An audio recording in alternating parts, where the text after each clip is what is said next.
Hi guys!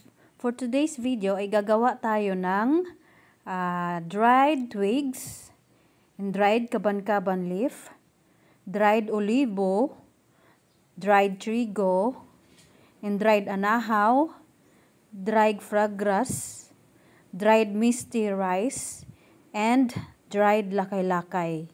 Ito guys, itong mga dried na mga twigs at mga leaves ay nabili ko lang ito sa sa supplier ng Pampas na taga Cebu. So, in-order ko lang sila sa online, no? Ayan, nakikita nyo guys, mga dried na mga sanga-sanga, yung mga dahon, at itong misty rice. Pero guys, lately ko lang lately ko lang din na-imagine o na-realize na ito palang misty rice ay makukuha natin or mahahanap natin dito lang sa ating paligid. Katulad ng dito sa Palayan na malapit sa ating paligid lang, nasa bakuran lang, malapit lang guys.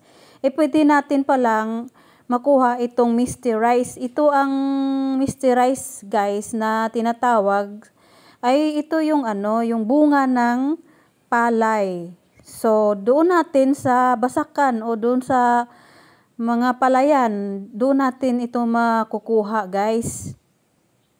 Katulad nitong kaban-kaban leaf at itong anahaw na dahon na dried, ano pala ito guys, yung kahit yung sa mga nagtitinda ng mga garden flowers, yung mga nagtitinda ng mga flowers sa garden na binibilhan natin ng mga halaman. Pwede tayong makahingi doon ng mga leaves at tayo na rin ang magpapatuyo ng mga leaves at pag natuyo na, pwede nating kulayan at pwede rin itong pang display natin pala guys. At itong lakay-lakay guys na tinatawag na lakay, ito pala yung ginagawang walis tambo na ginagamit natin pang walis sa ating bahay. Ito pala yung lakay-lakay. Pwede rin pala ito na kulayan lang din natin kung anong gusto nating kulay. Pwede natin itong pang display at gawing bouquet. At itong fan grass at saka trigo ay mahanap lang din pala natin ito dito lang sa ating paligid, sa malapit sa bakuran natin o sa mga kapitbahay. Pwede tayong makahingi doon. At kulayan lang natin na gusto nating kulay at syempre ibabagay din natin kung ano yung kulay ng ating mga furniture, katulad ng mga sofa, kulay ng ating mga kortina at mga iba pang mga gamit. Syempre ibabagay natin guys yung ikukulay natin sa ating mga dried na gagawing bouquet. So ayan, malapit na tayong matapos, no? Lalagay natin itong trigo, itong misty rice, tsaka itong lakay-lakay. So nakulayan na rin ito guys, no? Kinulayan natin ng yellow at yung red at tsaka brown at tsaka orange kasi ito yung combination ng mga furniture ko at tsaka yung mga kortina tsaka iba pang mga gamit ko dito sa loob ng bahay.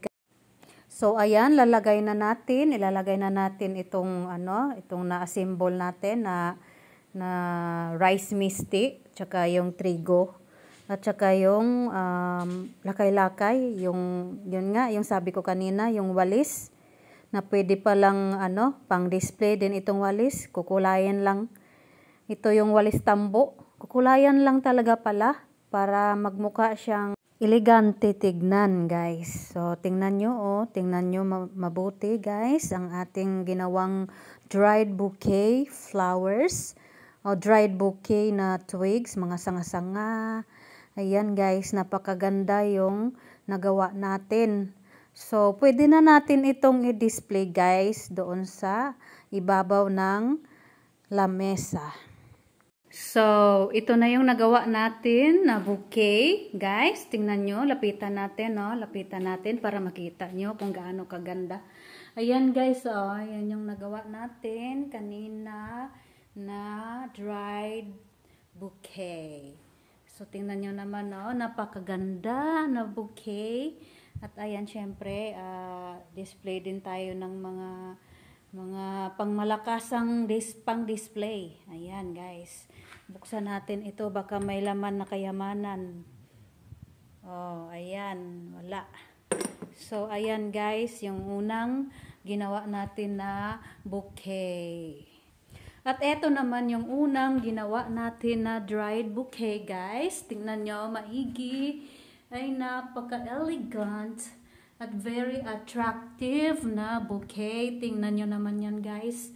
Ayan, mga tuyong sanga lang yan. Mga dried na sanga, oh, guys. Oh, tignan nyo maigi. At ito yung kanina yung sinabi ko na walis tambo. Hindi ko na lang siya kinulayan para maging natural color lang siya, guys, no? Ayan.